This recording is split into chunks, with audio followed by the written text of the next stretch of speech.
Ladies and gentlemen, welcome back to Qrank's Untitled League of Legends show. My name is TJ. I started this off on a great note by hitting the single fanciest animation and the wrong one for that scene.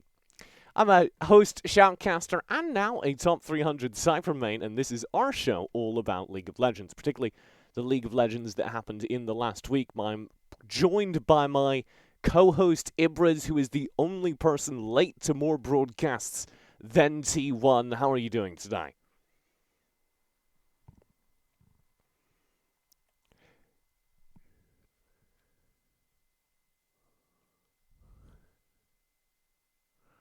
Hey, I know one other person in the Valorant beta. It's my longtime friend and fellow shoutcaster Nightstar. I credited you with the most calming voice in esports. Is that fair?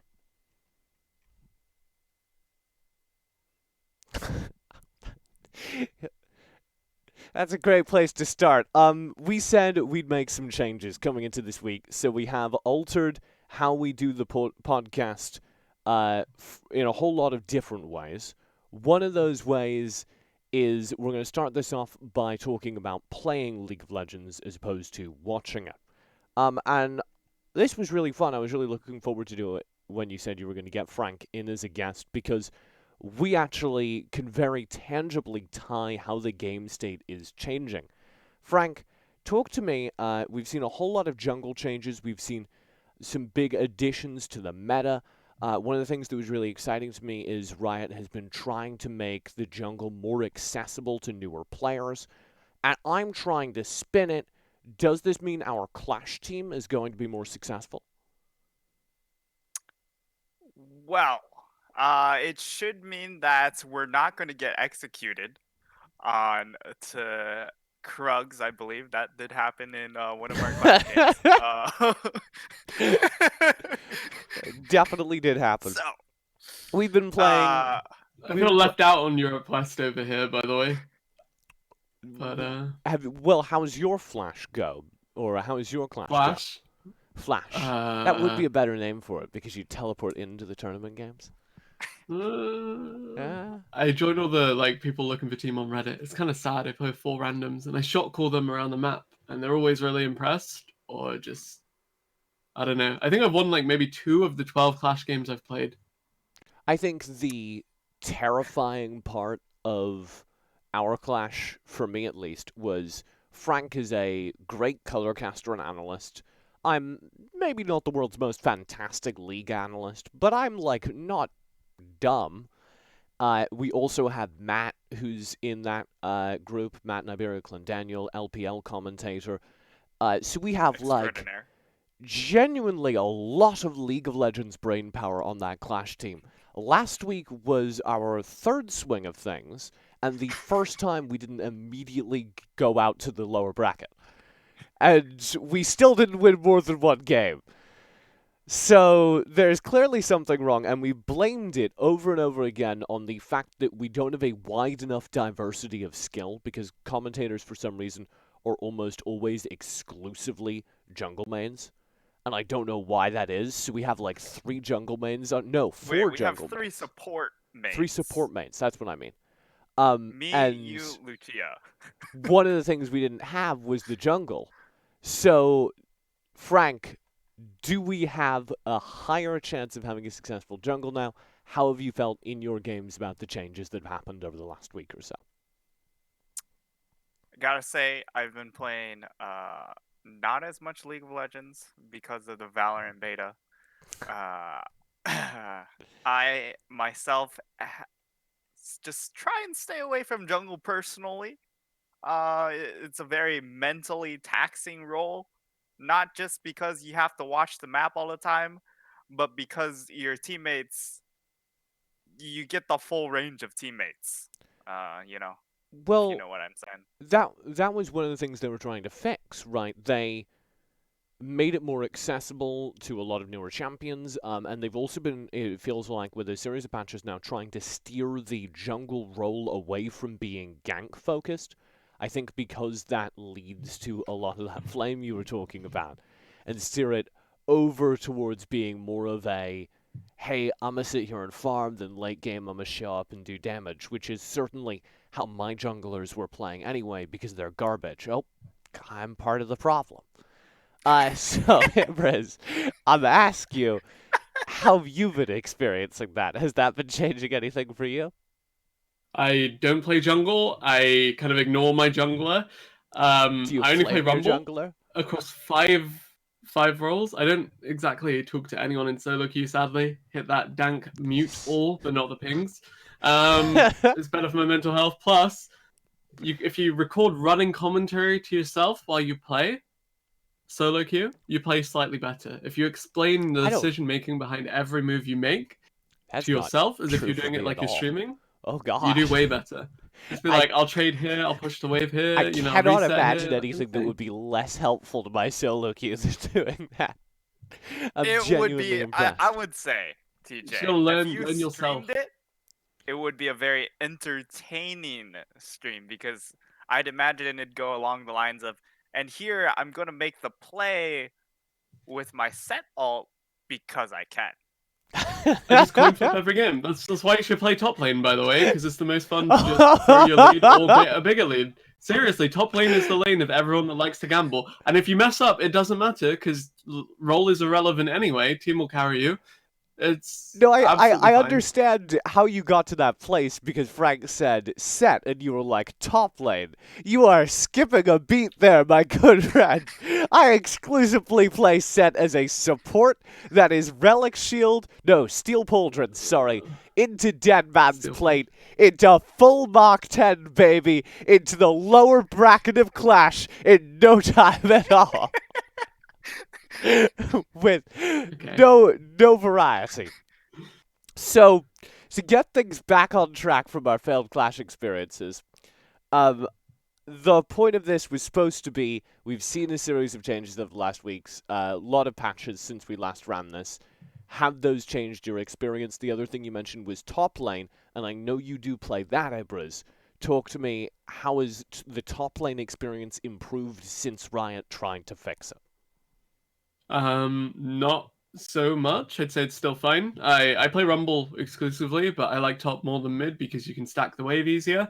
If you push at the right time at level 3, you can stack like 10 minions at once, and then if the enemy jungler ganks you, just fight them in that wave, and you can 1v2 pretty easily with Rumble. That's why I like Rumble so much, because you can just 1v2 people, and you don't need a jungler to actually, feel like you're doing things, which We do all flame junglers. very helpful. That's what I'm getting. I don't blame junglers, I just don't have any expectations for them anymore. We are part of the I- problem.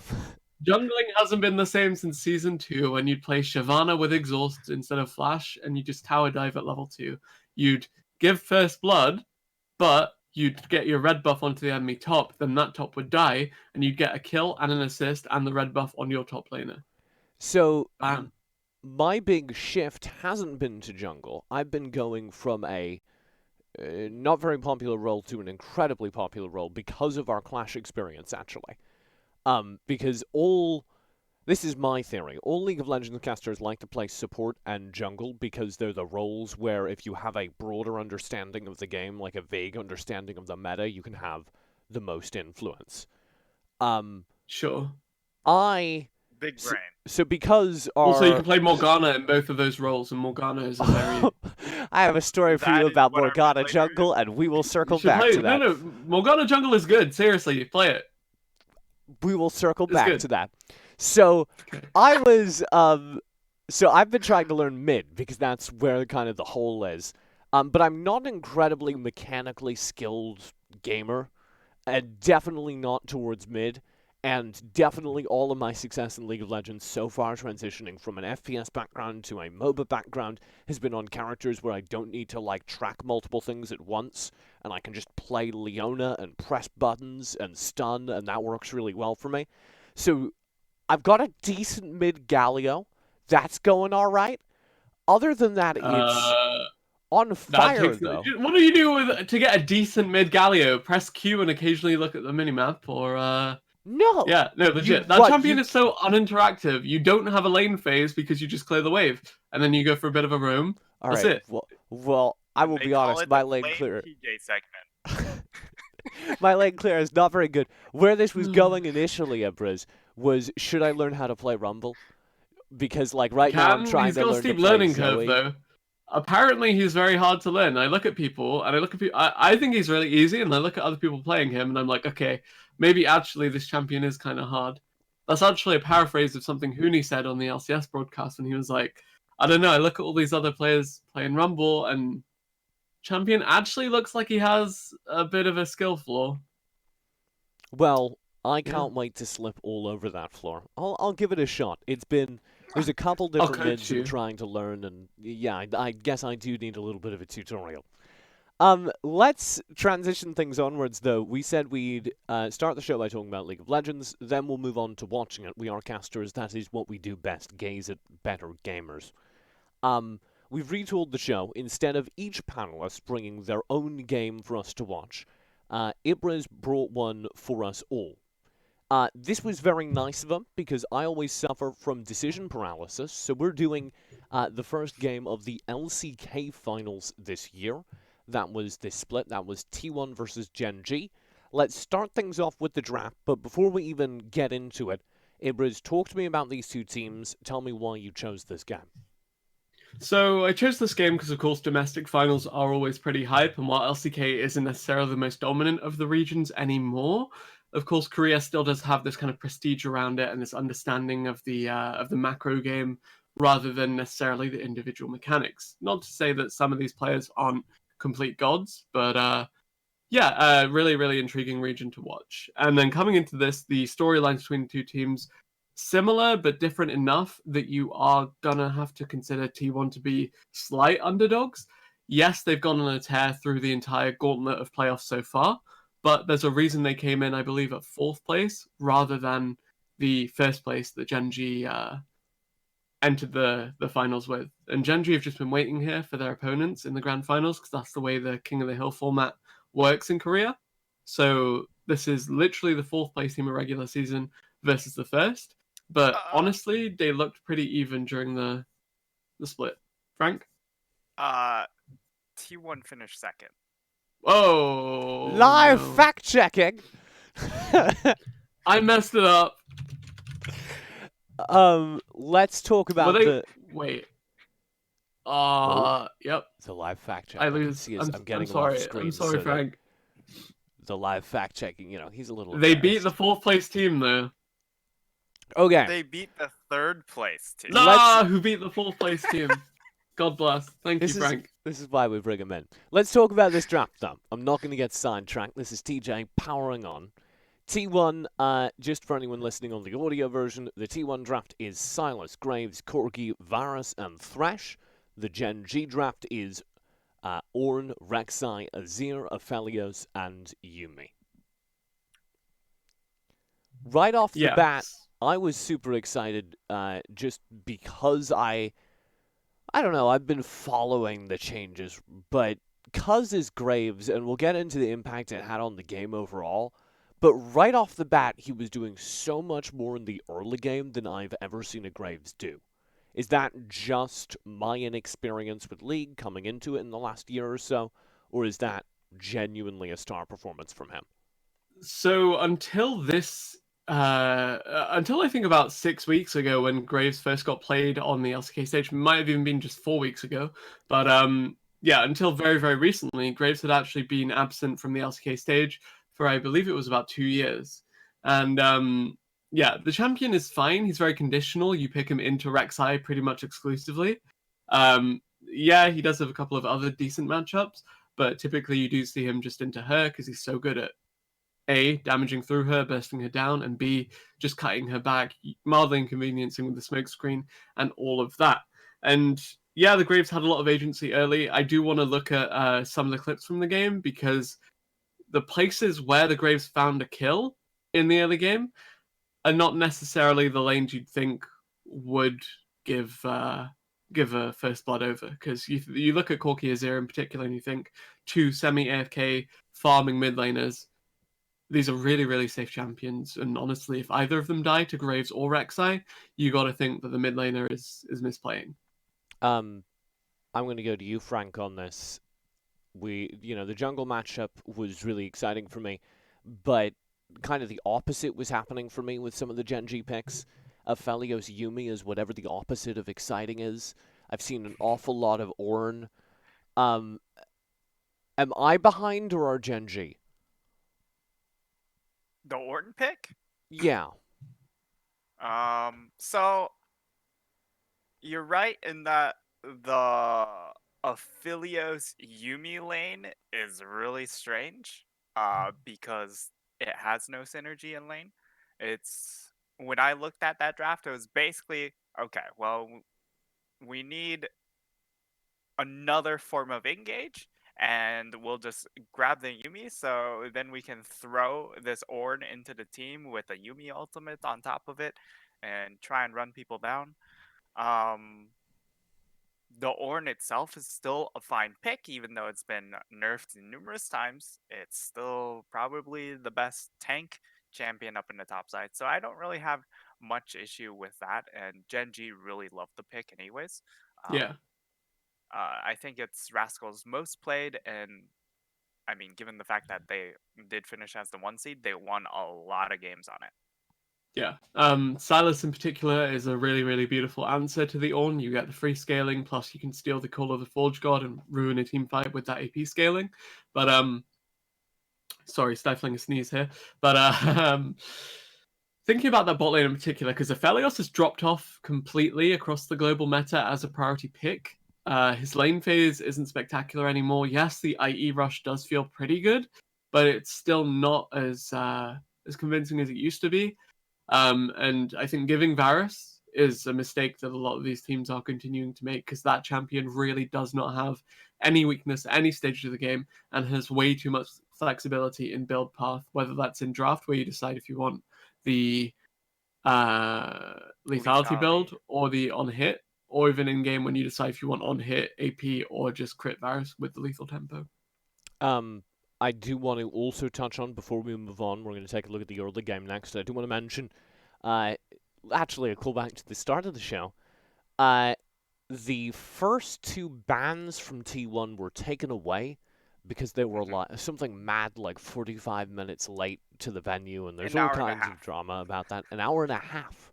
Wow. Nice fact checking all of us. No, that's good, what a because god. I saw different numbers. Seriously. I saw different numbers. I saw the hour and a half figure, and I decided against it because there was no way they were that late, and surely that was just like fan drama.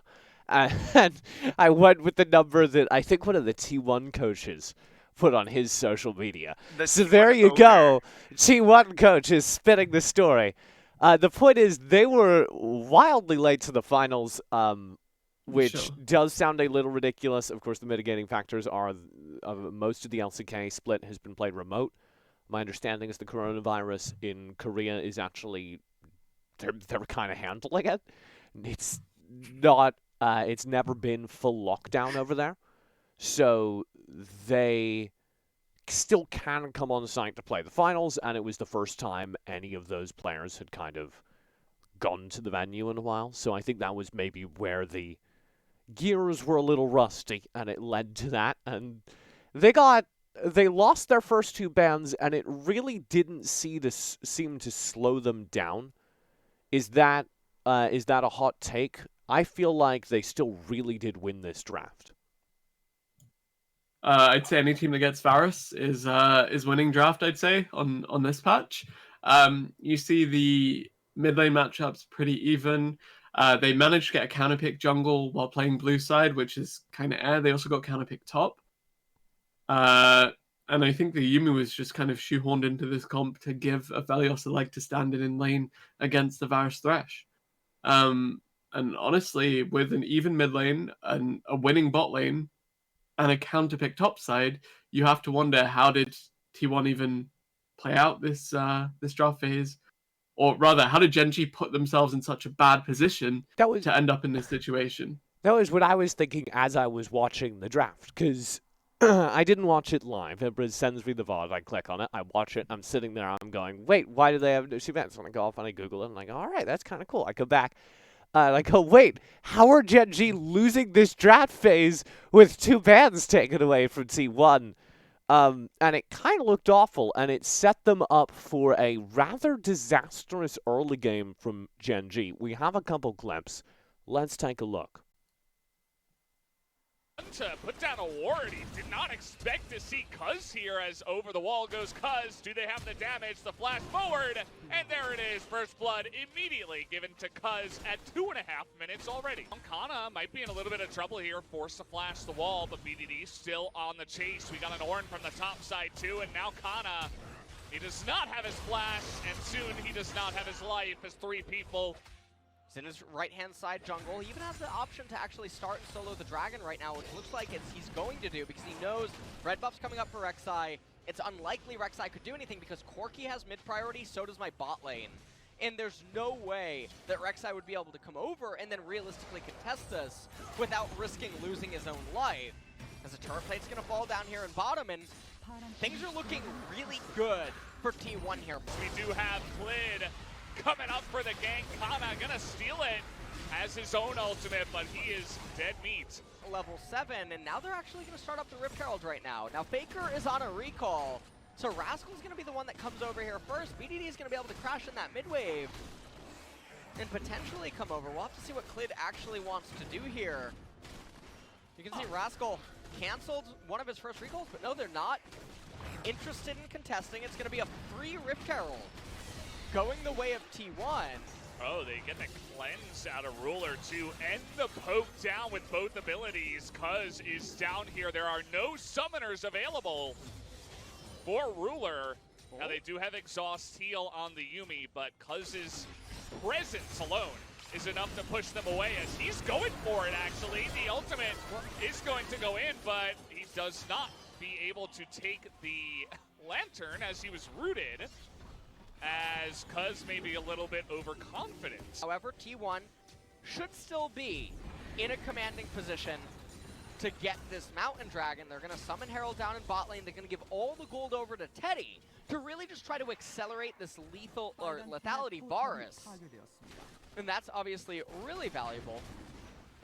Now, if you're T1, you want to roll Ocean Soul here. If you're Gen G, you're begging for Cloud. Okay. It's Cloud. And that was kind of the story. Gen G did have a couple moments where you're like, oh, they're kind of working this back. And then almost everything that happened in the early end, we'll get into it, but even into the mid-game, was just T1 in complete and dominant control. We were talking about the draft. T1 had a very good scaling draft. And I would like to just fly a little bit of a creation of my own here as we discuss. What the hell is that, TJ? Hold up. This is a high production value. This is a little bit of a creation of my own here as we talk about this early game, because I think it really gets to the bottom of what went wrong during that game. It is, for audio viewers, a picture of the stonks meme, but I've taken out the word stocks and the graph of the stock market and replaced it with the Korean word for stocks, or at least what Google Translate told me was the Korean word for stocks, and I've replaced the stock market with the gold difference over time, which is just a ramp. Beautiful. Yeah, that is essentially lethality Varus with an accelerated early to mid game. Yeah, really beautiful play. Good use of the turret plates there. Good use of the winning lanes. And yeah, T1, they kept up the early pressure. They had a couple of suspect moments, like when you saw the Graves from Cuz just dive between the T1 and T2. I know what he was doing.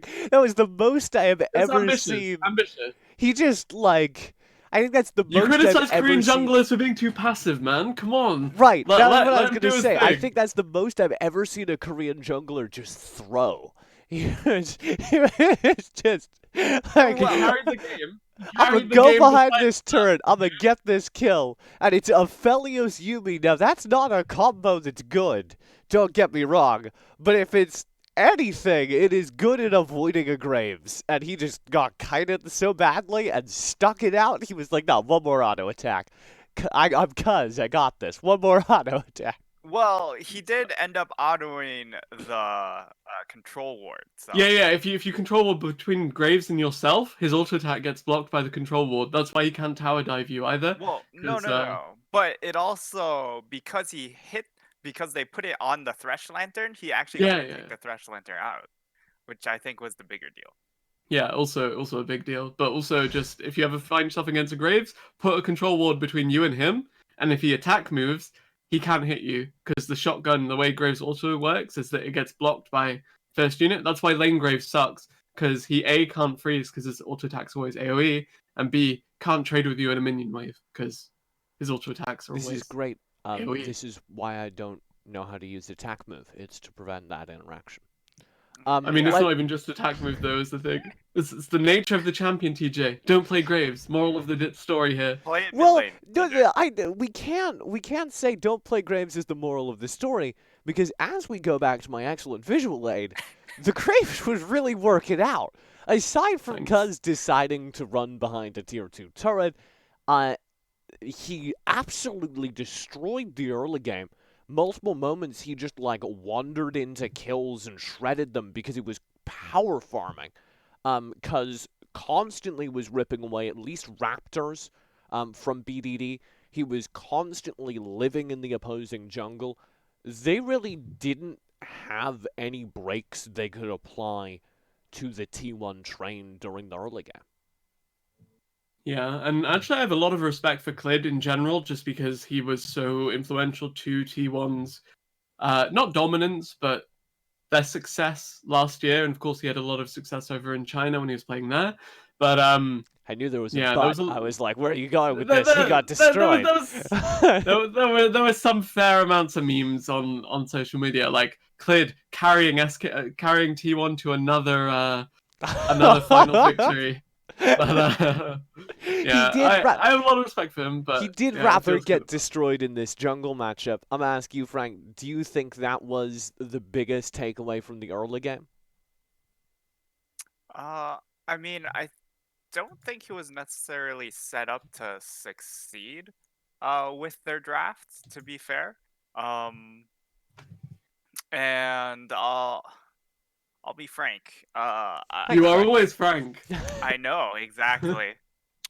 That's the catch. I think the 2 drop bans from T1 really threw a curveball over at Gen G.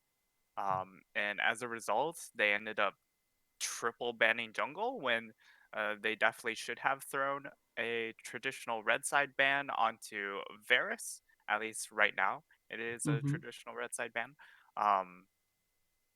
And they were kind of all over the place with that draft. And also the fact that you pick a Rek'Sai game 1 of a finals is Why? okay. Is okay if you think that your players are going to hit the ground running.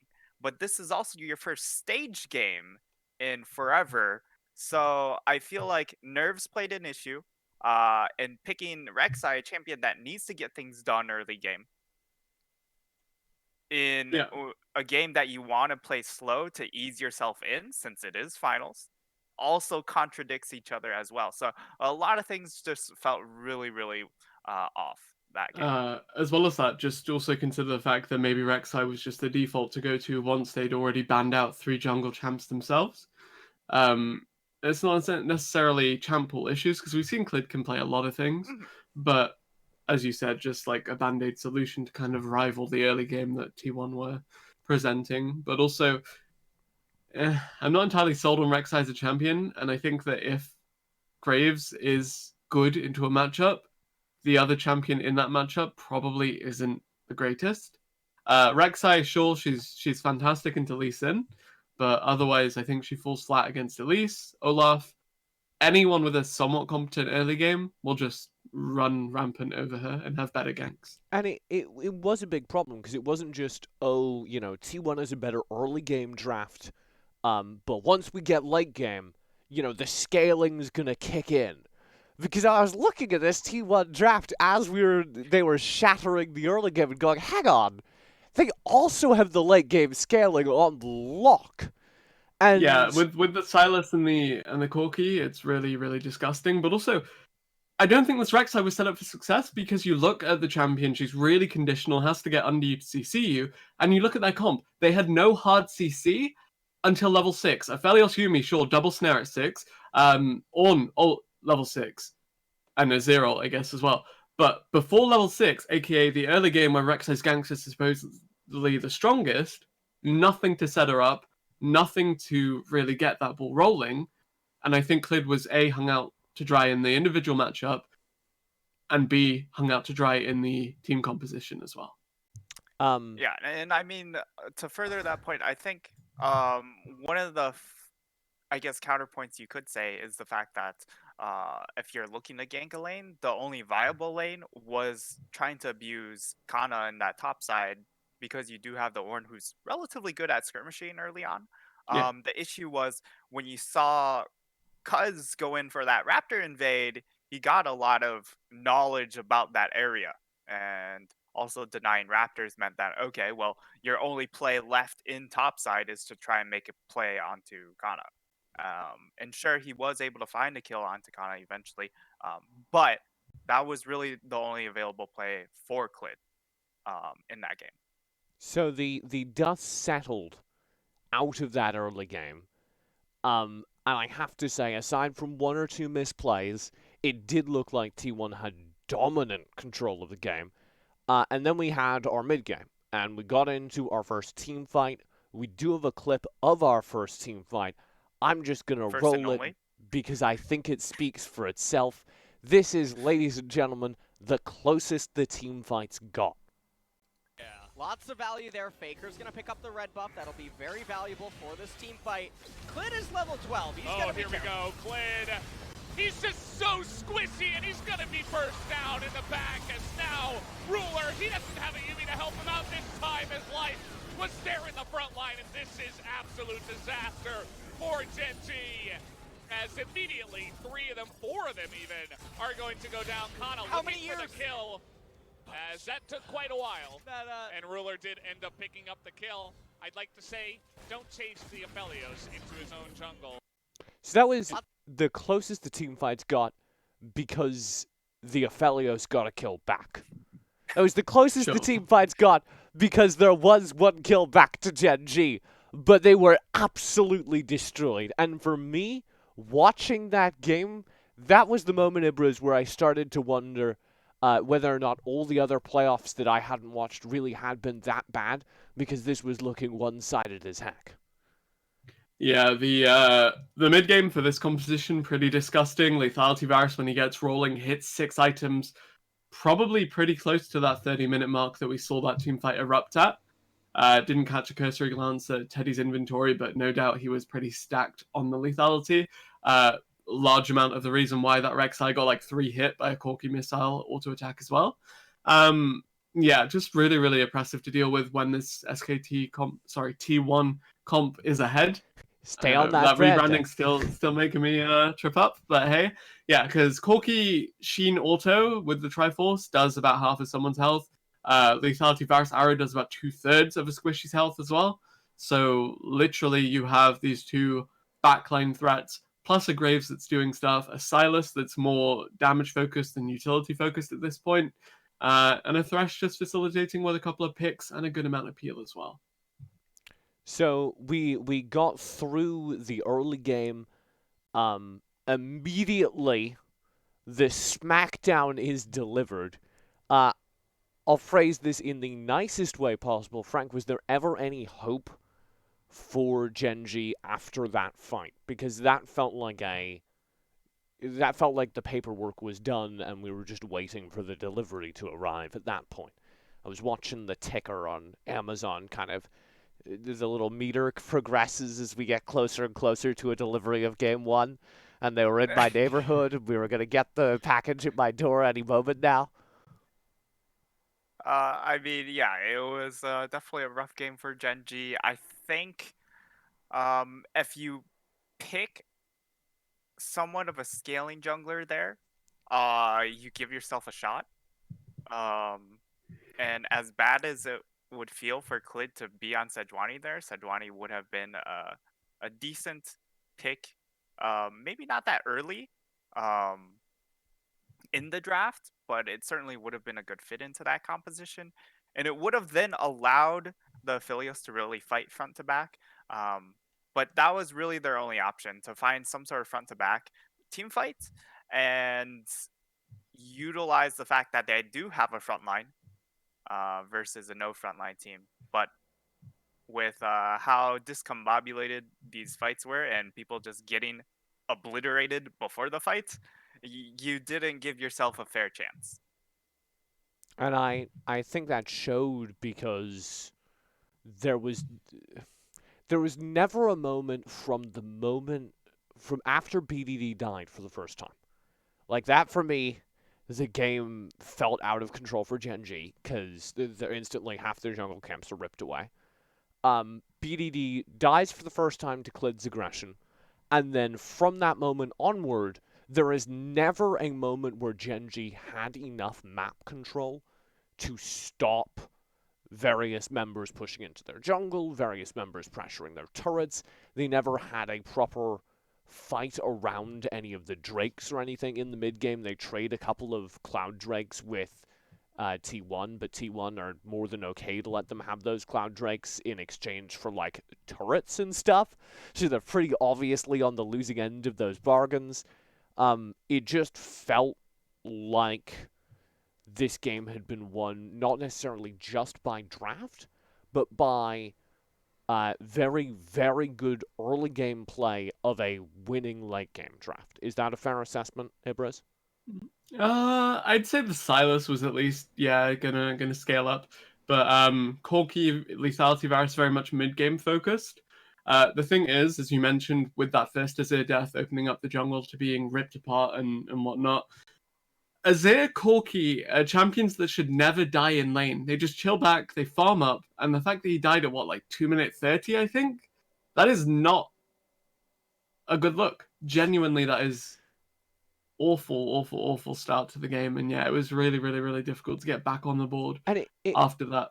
it wasn't like T1 were playing unstoppable. They were making like really weird mistakes. We highlighted Cuz running behind a turret, and that was really exciting to me because he had the Rift Herald at the time, and there were only 2 turret plates left. So if he just summons the Rift Herald, they like win.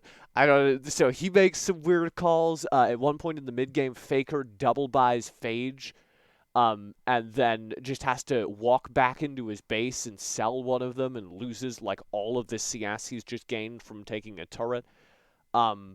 So it was a T1 that was making errors. It was a T1 that was clearly feeling, I think it was you, Frank, who said the nerves of the first stage game in a while. And they still felt like they were in complete control. Yep, I would definitely agree there. And part of it is, I mean, you do have a solid amount of veteranship on both of these teams, but on D1, when you have Faker controlling the mid lane, the central part of the map is yours, and if he's on point with his shot calling or how he's controlling the wave, then against BDD, who might be, he's had struggles with nerves before. Yeah. And I definitely think that was a case of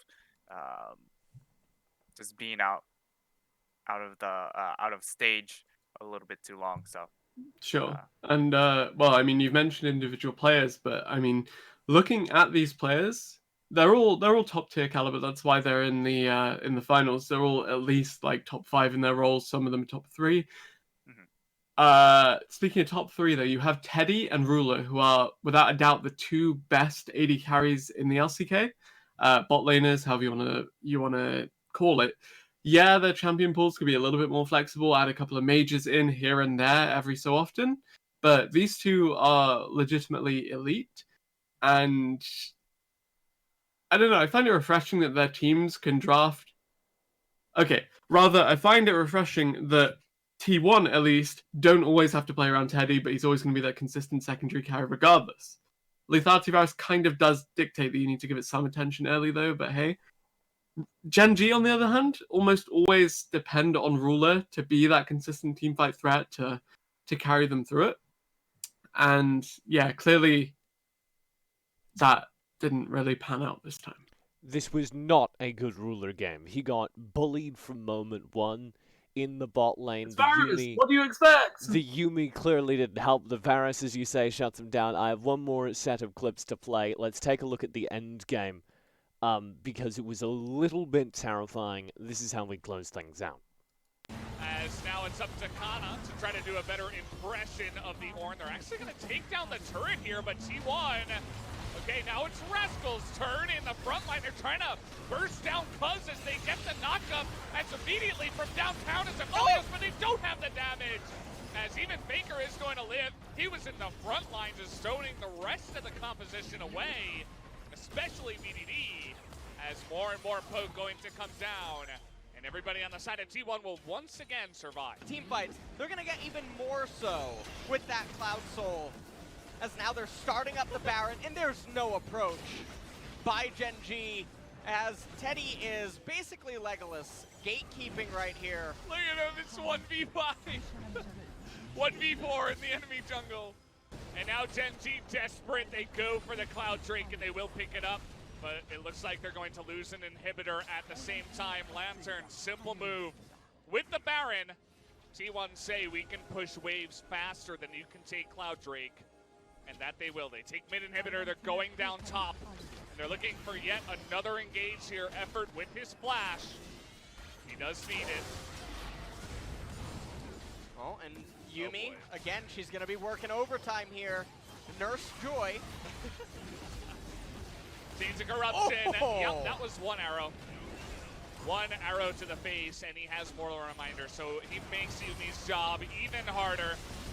Protesting the heals on the side of Gen Z as in comes the ultimate out of the Ornn, but from downtown in their own base is Kana. Hello.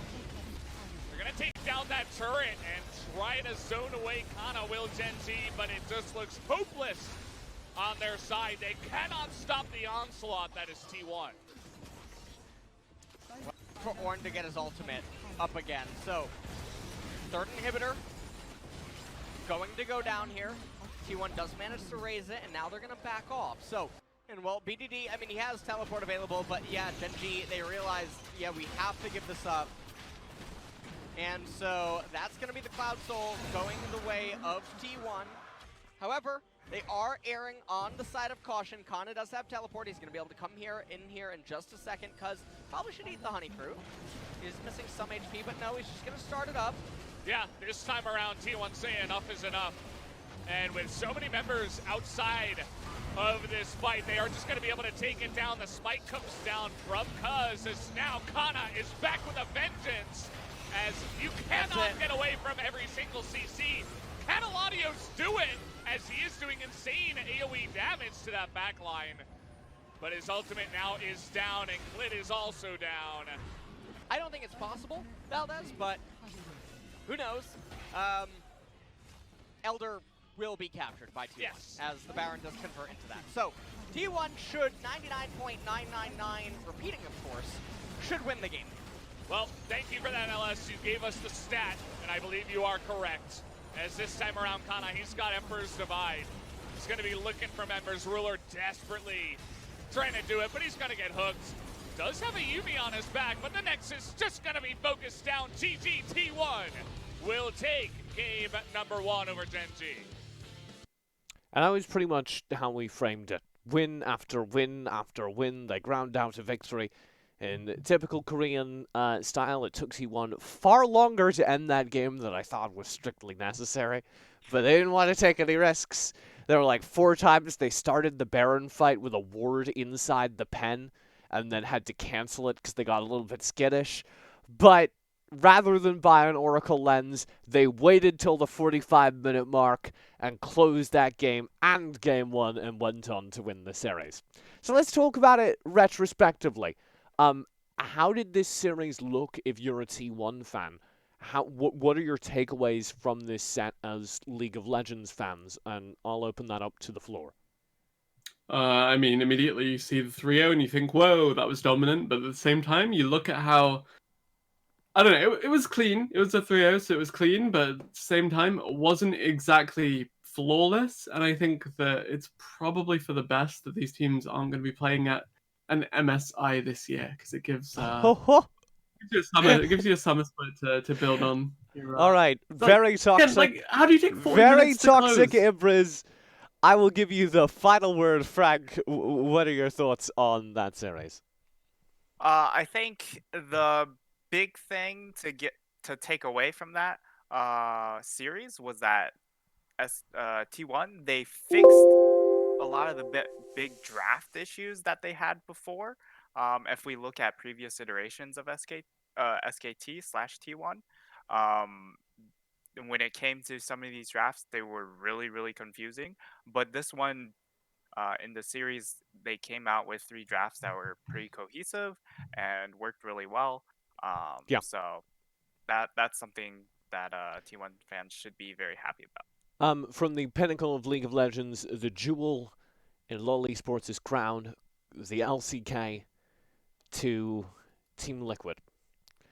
Let's highlight our story of the week. It is, of course, from Qrank GG, written by one Ibriz. Is Doublelift's attitude worth dealing with? Is how I shortened his rather provocative title. Ibriz, talk to me about this article that you wrote. Doublelift is by no means, like, I don't think I'm being controversial here. He is the franchise player for Team Liquid. Rather was, but yeah. We'll get there. I was about to progress that statement. His contract is currently up for sale and is rumored to have been picked up by TSM. Already been announced. Confirmed now. Confirmed. Oh, that's very Yeah, exciting. 2 days ago. Behind Or the news yesterday. cycle. So then our discussion has to shift. Is that yet another team making a mistake dropping Doublelift? Is that yet another team maybe going like TSM did, his attitude's too much to deal with, and they're going to see a massive fall-off immediately afterwards? Right, so the reason he was cut from TSM initially wasn't necessarily because of his attitude. Yes, it did rub a couple of people the wrong way that he took Spring 2017 off just to take a break. But if you look at the reason why he left that team initially, it was because they wanted both components of the best bot lane in the West at the time, of Sven and Mithy from G2.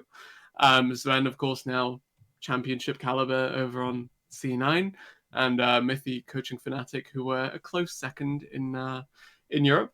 But yeah, Doublelift leaving Team Liquid, a little bit surprising. He had his motivation issues as always. He's been around the scene for ages, played Season 1 Worlds on Epic Gamer back in the day. Yeah, really popular player. Always been at that top level in his role, even if his teams were always kind of... Sorry, his teams used to be air, but like when he was on CLG pre-Season 5, it was not a good look. I have to come into this with my kind of limited perspective. Like I've said many times on this show, I'm newer to League of Legends than any of you by a long shot. I came into this game and I'm picking up the narratives, and I have to say, Team Liquid plus Doublelift have looked really good for the entire time he's been on that team. Right, but Team Liquid plus X Mithy also looked really good for the entire time he'd been on that team. That was where my question is going. How much of that, and actually maybe this should be open to the floor, we can get Frank in on this as well. Okay, fine, go. Yeah, I went to your single, and then I was like, I have talked exclusively to Ibriz for the last couple minutes. Frank, talk to me. Hang on, where's Frank's single? Frank, talk to me about this kind of dichotomy. Is he all that he is hyped up to me, or is it just that Doublelift is an incredibly vocal player who has a lot of strong opinions and voices them aggressively? I think if you've played like team sports outside of like your esports games, I think a character like Doublelift is necessary to really push conversation and to push growth in a team. When we saw Mithy and Sven being brought into TSM, they ran into some issues in the fact that they couldn't. It got into this weird convoluted state of Uh, people not calling people out for their uh, mistake. I think you're forgetting that Mithy had to teach Mike Young how to play jungle as well. Yeah.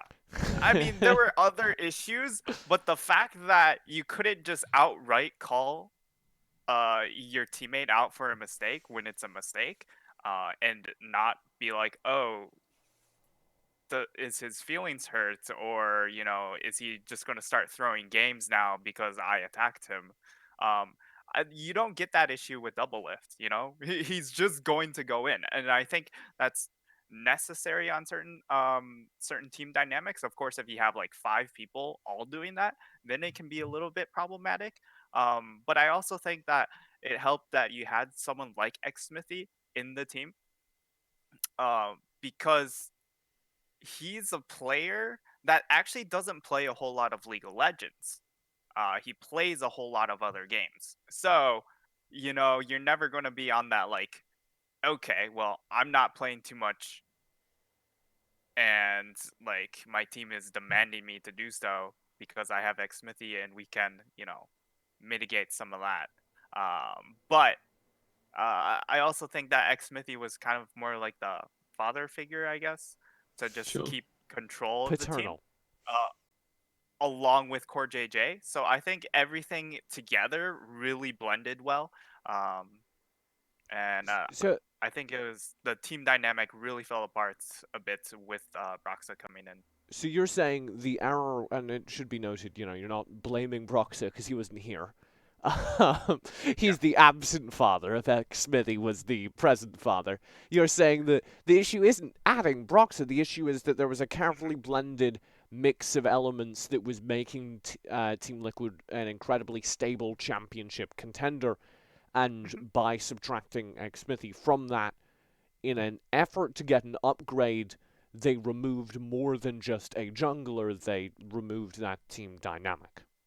I mean, as well as that, though, you have players underperforming across the board. Impact and Core JJ notably being a little bit extra criticized. But also, if you consider the fact that just Spring Split in general not being worth as much anymore, it's pretty obvious that players would approach it with a little bit less less seriousness since the format got changed. And then Corona came along as well, so it all got moved online, and it's really, really easy to mentally check out of things. Olivia actually notes in our chat, our editor slash head of podcasting, Doublelift claims that he left because they didn't keep Xsmithy. And honestly, Doublelift and Xsmithy already had that bromance going on CLG back in the day in Season 5. And yeah, I think the reunion of those two players in particular was really, really helpful. Because again, as you mentioned, you have this more, not docile per se, but easygoing, goes with the flow, kind of buffer between the otherwise kind of aggressive Doublelift and the rest of the team. And the thing with Doublelift is that while he sometimes really wants to win no matter what, he also just really loses all motivation to play solo queue, and that really apparently upset the other players on the team who are as motivated as ever to win. I want to steer this towards something you highlight in the article on Qrank.gg. You say that you make two comparisons, actually. You compare one to Forgiven, who recently was in all of our eyes here in social media land in the League of Legends scene, and also to Uzi. I want to actually get your justification for that really quick, but first I want to talk to Frank. If I just say, hey, is it fair to compare Doublelift to Forgiven and Uzi? Do you agree with that? What's your immediate reaction to that? I think the comparison to Forgiven is mostly because he's a teammate that really pushes the rest of the team to try and match his level or set themselves up to get flamed. So it's a perform or get cut kind of deal. So I think that comparison is justified. However, again, Forgiven hasn't had as long of a career. and not as successful as far as titles go, comparatively to Doublelift. So that one kind of falls short in that regard.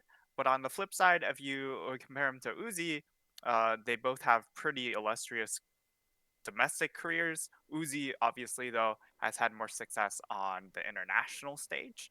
And then if you compare regions, of course, being successful in LPL definitely holds a lot more merit than being successful in LCS. So let me actually run you through these comparisons because they're not necessarily for the same reasons. The Forgiven one, yeah, I see it as these super motivated AD carries that maybe are a little bit unhelpful for team environments at times. But on the other hand, Forgiven would never lose motivation to play solo queue. Forgiven would always keep up that grind and just wants to win no matter what to prove himself, A, to himself, and B, to everyone else. While Doublelift kind of mentally checked out of this split, as we mentioned before, and took a split off before.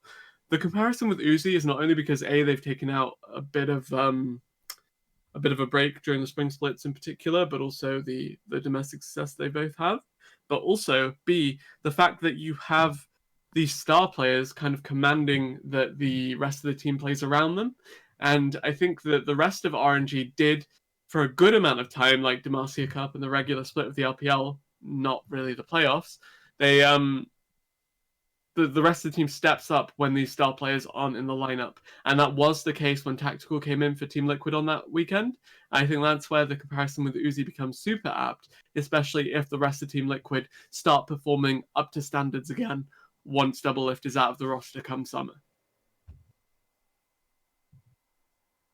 I was Yeah, Frank, you're like, I was waiting for a me. reaction on that. I'm glad we got like a little bit of a head. All right, I can see it. A little bit, Well, that's too I far. mean, the thing with Uzi teams is that when he comes back into the roster, the solo laners kind of just revert to what they were before, which we've seen numerous times when RNG goes international. They just kind of become a team that all of a sudden forget how to play side lanes when Yeah. they've been playing side lanes for a full split. So this is Ooh, but, Frank, tell me about the Senna conundrum with Doublelift in particular. All right, we'll get there. We'll get there. Actually, we may not. I'm not sure I want to get too into it. Before we move on, I do want to acknowledge there was a. This is a sentence that always should spark dread. There was a twitlonger that got posted in the last 24 hours. Yeah, Dodo. Oh yeah, says Frank. There was a like twitlonger that Dodo. got He's posted nice. in the last 24 hours by one of Team Liquid's coaches. It was remarkably tame for a twitlonger. Normally that website is only used when somebody wants to write an essay about how awful everyone is. or end their own career. Or end their own career. Voluntary career suicide is also performed When's your twitlonger coming out, TJ? Look, I don't want to talk about it yet. I'm still working on the second draft. But it didn't go too hard into flame. It wasn't career-ending. It did heavily imply that Doublelift was a big problem attitude-wise within the team, implied that he unbalanced a lot of the team dynamics. It did also give him credit for improving his attitude massively after his trip to the bench, which, and I fact-checked this after I saw it in the article because I didn't believe it, but credit to you, Ibriz, you got the fact right. That was his first trip to the bench in his entire career. And it apparently did shake him. He came back, he got credit even from the twitlonger for improving his attitude. He's now on TSM. I'll put this to the floor. Who improves from this? Who loses from this? Doublelift plus TSM? Or does Team Liquid get to bring in a new ADC, a new, possibly it's just tactical? Does that make a big difference for them? Who comes out better from this? Kobe loses from this because we don't know where he's going. TSM still haven't found him a new home. Just brought him over from Europe for a split and then benched him. He was fine, by the way, absolutely fine. The issue in that team was not him. Yeah, it's nice to have Bjerg plus the bot lane reunited now with Bifrost being there as well. But I think the reason why TSM have done this is get another resident in the AD carry role so you can bring in an import jungler. And I'm wondering, who do they shoot for? Who do they look at? Really, really intrigued to see what roster change comes from TSM, presumably in that jungle position. heading into summer, because Bjerg's been playing duo with Speaker, so it's like they wanted to make that change anyway, and I think it was unprecedented that Doublelift's contract would be up for grabs. And if Tactical does stay on Team Liquid, I'd say TSM do come out ahead depending on their jungle position choices. Frank, thoughts on the LCS after this? The real winner here would be whoever picks up Kabe, because they would pick up a fantastic AD carry. But in TSM's case, and I'm glad you brought me onto the show for this episode, because I am season 2 TSM fan extraordinaire. So I've been on the TSM. I'm not gonna boat. lie, Oh man, I was kind of getting Team Liquid fanboy vibes. You know, there's a lot of Doublelift defending happening. So I'm surprised to see this heel turn, but do continue. Tell me about TSM. I have a Wild Turtle X Special shirt. Nice. Oh. So I have a season 2 Doublelift shirt, man. This is from CLG days. Well, hold up. I think we have like a blood feud there's going. some Facebook Marketplace that could happen here. I feel like we could make an exchange between you two and bring together world peace. I have a CLG Link t-shirt. Please put Nightstar on the camera so I can go get you my t-shirts. Okay, no, I'm leaving it on this 2-shot while we move on. No, right. you can go. No, you can go get it. You have 10 seconds. Go run and get it. While you're going to get your T-shirt, I will leave this 2-shot on because I think it's hysterical that he's gonna have to run back in. Actually, we can go 3 shots, so he's a little smaller. I want to say we're gonna move on now. As soon as he gets back, we're gonna get into our top 4 game. I don't have a. Oh yeah, we were gonna call it Qrank Up. Because you're ranking up, and you're ranking things. Crank it. No, maybe not.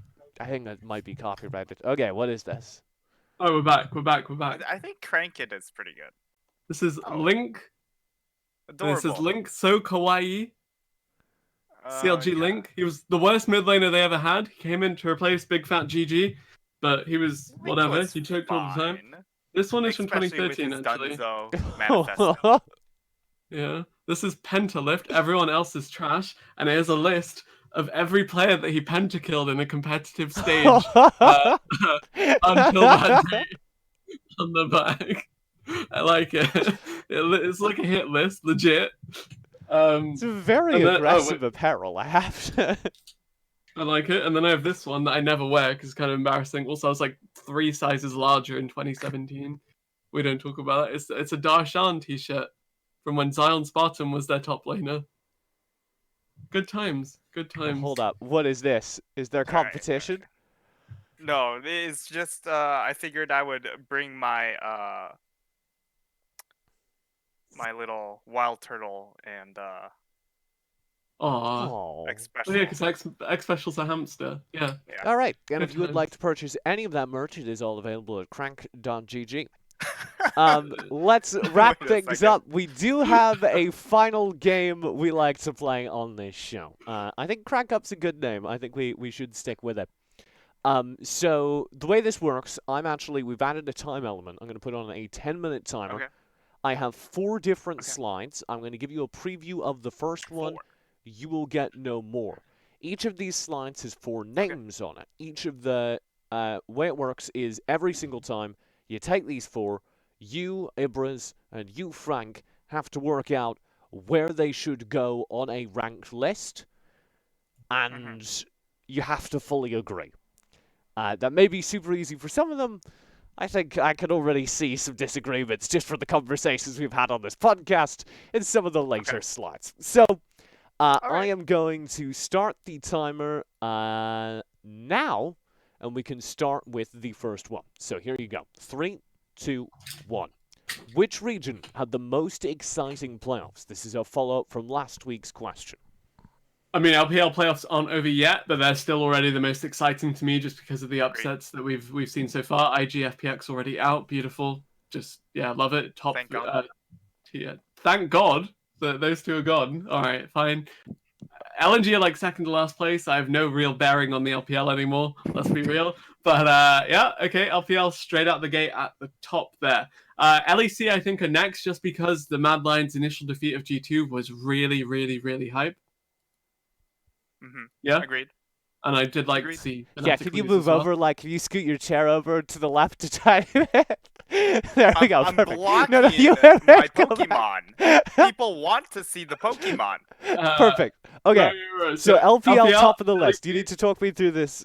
Do you agree with that, Frank? Yes. Yeah. LPL, LEC, I would say LCK, LCS. Yeah, 100%. So that Easy. is. This is your No need list to reason then. it. You You're are- trying to crank us through all four. Let's You go. 100% agree? This is your list? Yeah, we did. All right, We made I it couldn't ourselves type. just then. I couldn't type fast enough to deal with how much you agreed with each other. Boom. The hell is Question that? number 2. These are the list of junglers that Riot has attempted to introduce in recent patches. Frank is nodding because he understands. Talk to me about this list. Tell me where they ought to go. Morgana or Zyra number 1. Frank, Morgana or Zyra? Which one? Morgana, Zyra, Morgana. Teemo, Talon. Morgana, Zyra, Talon, Teemo. Because Teemo is really annoying to me because you have to prioritize the single target camps. He's like a less good version of Elise. You have to go buff, gromp, buff. And that is not a path that anyone that can't actively duel at level 3 really wants to take. And I think You get red buff and you're basically Graves. You press W, run at them, auto them. They have no counterplay. Do you take W at level 2 though, or do you take Q and E? Q and W. Yeah, I don't know. I think Morgana going Zyra. for cheese, it's just like 7 Twitch. minutes. If you're picking it for cheese. All right. You go W. Fine. Morgana, Zyra, Teemo, Talon. Let's go. That is your final list? Yeah, he's bullied me. He has. And that is the first I'm the time, fun guest. fact, a guest has won a segment versus Ibriz. There was only one other guest, and Ravena agrees with everything I say. It's not my fault. Exactly. Here we go. This is Riot has changed Jungle. the lane phase a ton. Which lane post changes has had the most impact? Which lane is the most? Which lane is the best forecast of who will win the game? Let's frame it that way. Mid or jungle? What do you think, Who will Nightstar? win the game? Yeah. I feel like mid decides if there's a bigger skill difference mid, that will decide the game. But early impacts or the extended impact because you have longer laning phase is just jungle. Bot lane has 2 people in it though, and you can rotate them up. And if the support is unlocked, the support is unlocked. Second jungler. I would say mid jungle, bot, and then top. Top is unanimously our last choice, regardless of how the rest of the pieces fall. Top's on bottom. Top is on bottom on that one. So my personal list is mid jungle, bot top. Yeah, okay. Mid jungle, bot, top. And there can be an argument for jungle Bot to over be number jungle. 1. Oh, okay, sure. Oh my god, you just guys, because you we can may pick. need to lower the timer. Maybe it's just you two are so in sync. All right, here is your list. With 6 minutes remaining, you're on 3 of 4. Okay. You agree with this? You're both on board? Yes. All right. Yeah. Then our final one. I asked you guys to do Okay. a little bit of Excellent. future I telling. like it. Rank these futures. These are 4 possible futures from most to least likely. Here are your 4 options. Team Liquid wins the LCS. TSM, with their addition of Doublelift, win the LCS. North America make it to the World's semi-finals. Or Worlds is cancelled due to, presumably, the coronavirus. I would put TSM and Doublelift win LCS as the most likely, because you bring back some of this synergy here, and they've already done it before. Sure, we haven't seen it against the C9 roster, so it's possible that NA gets semifinals. But the thing about the NA semifinals is that with EU getting 4 teams, there's an EU team in every group. Exactly, which was what I was going to say. And a Chinese But team in every group. also means that you have to get out of groups somehow. So my next one is Worlds gets cancelled. So TSM win and Worlds gets cancelled, top 2, and then TL wins. and then NA semis is last. Yeah, because you have Chinese and a European team in every This group. Worlds is disgustingly hard because of the cancelled MSI. 100%. And I do wonder where they'll play. Maybe they fly them all on private jet to somewhere, but And the other issue is all the emerging regions now, they don't get to play League of Legends. True. All right. So is that Really is that does a fun. list you agree on? Yeah.